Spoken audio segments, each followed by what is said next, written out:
Good evening. Welcome to the Vinyl Shit. Mike C-Town here. I want to give a quick shout out to Amber Aikastar on YouTube. She is one of the sweetest people in the vinyl community, and she said some really kind words about me on her channel recently, and I thought it was a really nice thing for her to do. So I wanted to not only return the favor, but also give a formal shout out to the VC in general. I don't do any of the challenges or the contests or anything like that, but there are a lot of people in the VC whose videos I watch, not only because I love records, but also because these dudes know so much about music and they're constantly putting me on to new bands. So if I remember, I'll throw some links in the info section. If you go watch any of their videos, make sure you tell them that Mike C-Town sent ya.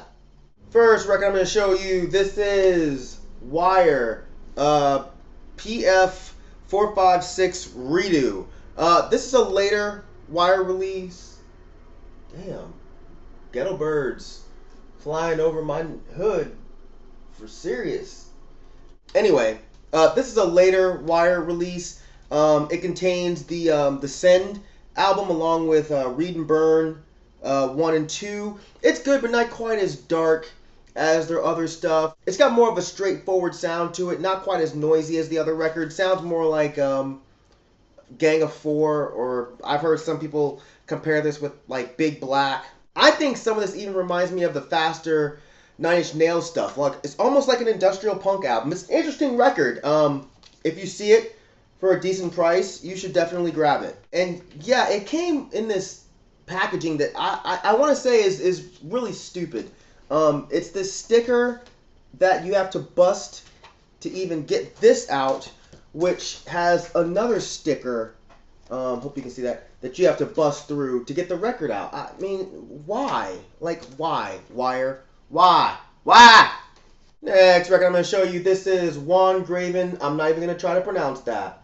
This is a side project of Xasthur from Satyricon, which is one of my favorite bands. Honestly, it's just okay. It's dark ambient with some folk and medieval elements to it. It's like spooky dungeon music, like something you'd fucking hear on like Halloween or something. It's not something I'm gonna be just riding around listening to, but it's good to listen to maybe while you're reading or if you're having a dinner party, especially if that dinner party is with Nazis. Nazis love spooky dungeon music and dinner parties with like tea and Girl Scout cookies. Dropping knowledge on you motherfuckers, man. Trying to get y'all to learn some shit. Sorry, I was forgetting to take the sleeves off, but I'm not going to go back and re-record the other two records. Fuck it. Next record I'm going to show you, this is Wooden Wand, My Week Beats Your Year. I'm a huge fan of Wooden Wand, and basically anything that Mr. James Jackson Toth touches, I think is gold.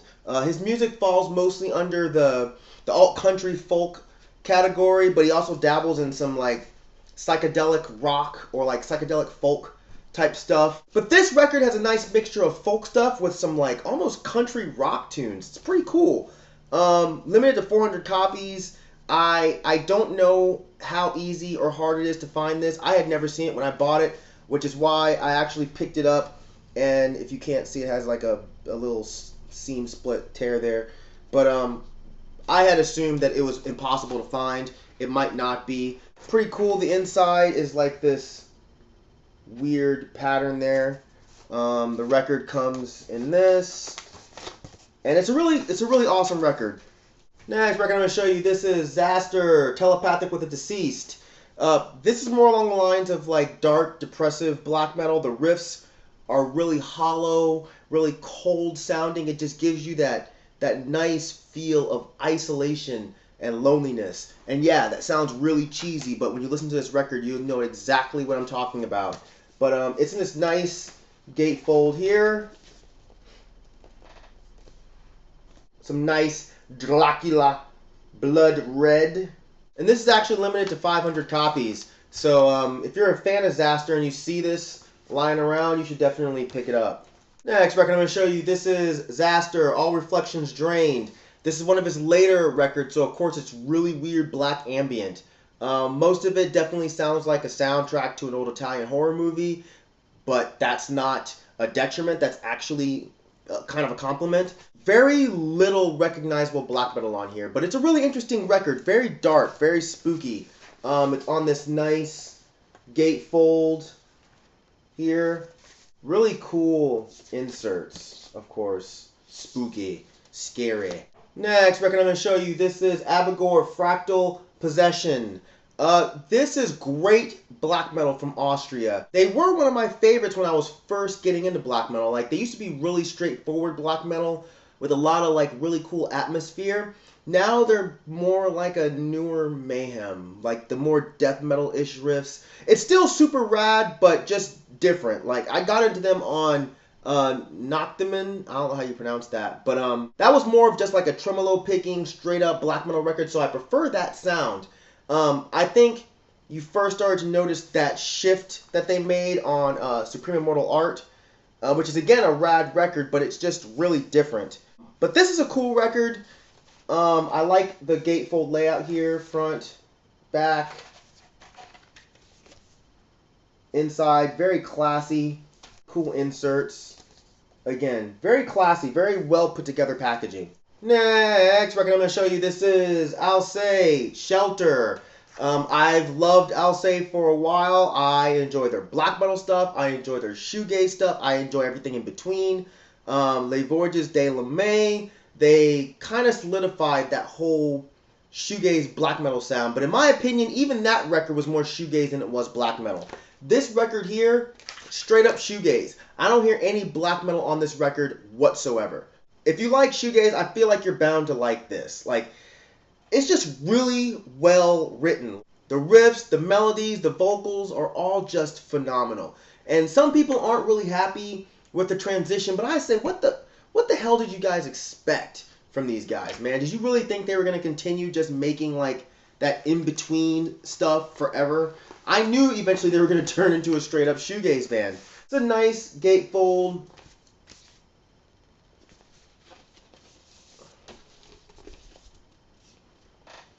And of course it's on clear vinyl. I don't know if it's limited or anything like that. Next record I'm going to show you, this is Altar of Plague's Mammal. I came across this when I was in Austin for South by Southwest. I actually used to hate Altar of Plagues. They're one of those bands that didn't click to me until way after the record was out. I actually listened to Teeth, Glory, and Injury like 10 times before it finally clicked. And I ended up thinking it was absolutely brilliant. But anyway, this record is right before Teeth Glory. Definitely more of what you'd expect to be labeled black metal than Teeth Glory. But it's still not really black metal. I'm not even really sure how they got that label. But either way, it's not so much of the chunky, like off-time-ish riffs like Teeth Glory. But it still has a really interesting style and sound that's not like any other black metal band. But what's so cool about this record, it's more interesting than just the music. Like, it has these really interesting surrounding elements around it that just really make it a really cohesive piece of work. Nice gatefold here on this pretty white vinyl, Black Power. Next record I'm going to show you, this is Altar of Plagues, Teeth, Glory, and Injury. I was just talking about this. This is the record that really blew them up, right? More great atmosphere, but this time it had those riffs that are just really chunky.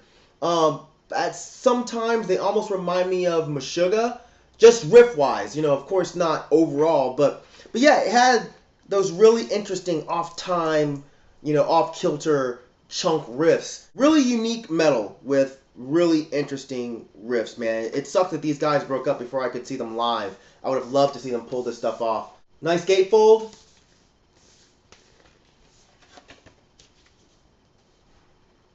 It's on this nice gray vinyl. Next record I'm going to show you, this is Antony the Johnsons, The Crying Light. This record, to me, is seriously the sound of heartbreak. Like, this is one of the saddest records you'll ever hear. And even if you don't pay attention to his lyrics, just the way he composes a song and the way he sings them, it's just beautifully sad. I saw him on this tour, and when he played these songs, I was just like, oh my god, like seriously, you feel like your heart is breaking the entire time. This record is absolutely beautiful, has one of my favorite covers of all time. All the songs on here are just absolutely beautiful. Kiss my name, kiss my name. Has the song Another World, which a lot of you people out there that love Macklemore, he sampled that. Ryan Lewis sampled that for their song The End, which is an actual great Macklemore song. But I'm not here to talk about Macklemore. I'm talking about Antony, motherfuckers. Cool insert here that actually is connected to the record sleeve and opens up into a kind of book type of thing here. But yeah, if you've never heard of Antony and the Johnsons, I implore you to please go listen to as much as you can find. Start with his self-titled, and then I say even skip to this one because I just think this record is just so fucking good. Next record I'm going to show you, this is Autechre, Move 10. I love Autechre, man. I love the feeling that they give me. There's such an interesting sound that they manage to totally relax me when listening to them. Like, there's not really much to say about this record. Like, it's Autechre. You pretty much know what to expect if you've ever heard Autechre. But this is seriously some dope shit to listen to while just kind of like sitting around drinking or hanging out. It's like art gallery music, you know what I mean? Super glitchy, weird IDM electronica, I guess. I don't know how you want to describe it. Doesn't matter. Just check them out, man, if you like weird beats or something. I don't know. I love this record. Next record I'm going to show you, this is Bad Brains' Quickness. Definitely not my favorite Bad Brains.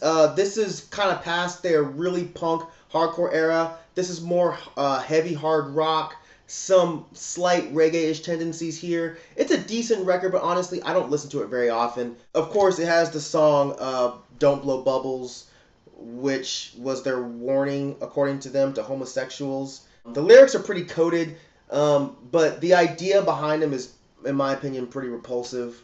I won't even really get into that, because at this point it doesn't really matter. But either way, it's a Bad Brains record. I've talked about Bad Brains before, how they helped me when I was young and getting into punk, helped me feel more comfortable because they were people that looked like me, playing music that I liked. But yeah. Next record I'm going to show you, this is Bad Religion, Suffer. This is probably my favorite Bad Religion record, maybe tied with No Control. I could take either of those records and be pretty happy, but dude, this is the soundtrack to my youth. Like, I remember when I first discovered Bad Religion, like, it blew my mind. It was around the same time I found bands like Operation Ivy, NoFX, Pennywise. This record totally changed my life when I was a kid. Like, this was my introduction to pop punk. And I guess punk in general, because at the time, I didn't know the difference between punk and pop punk. It was just all this crazy, weird, fast, white boy music to me. But it was just so awesome, and it really spoke to me. This has a lot of my favorite songs. Everybody knows what's best for you. The masses of humanity will always have to suffer. But my favorite song, I don't know if the millions will survive, but I believe in God when 1 and 1 are 5. Do what you must, do all you can, break all the fucking rules and go to hell with Superman and die like a champion, yahey! Love this shit, man. This might even be the first punk rock record I ever got, now that I really think about it. I think it is. And the last record I'm going to show you in this edition of the vinyl shit, another Bad Religion record. This is Generator. This is after they stopped focusing so much on speed and more on melody. The songs are still rad, but I don't listen to this nearly as much as I listen to No Control or Suffer. I liked all Bad Religion up until The Gray Race. They lost me on that record, but this is still a fantastic album. More great songs. Too Much to Ask, No Direction, Two Babies in the Dark, great song. But yeah, anyway, Generator, Bad Religion. I would not say start with this record. It's okay if you find this and you don't know about religion, but I wouldn't say start with this. I would definitely say start with Suffer or No Control. So that's it for this edition of the Vinyl Shit. As usual, thank you for living, thank you for loving, thank you for being you, and I will see y'all next time. Aight? You know how we do in these motherfucking streets, bruh. Peace, bitches. Pinky out on you hoes, man. Pinky out. That's how we do round her.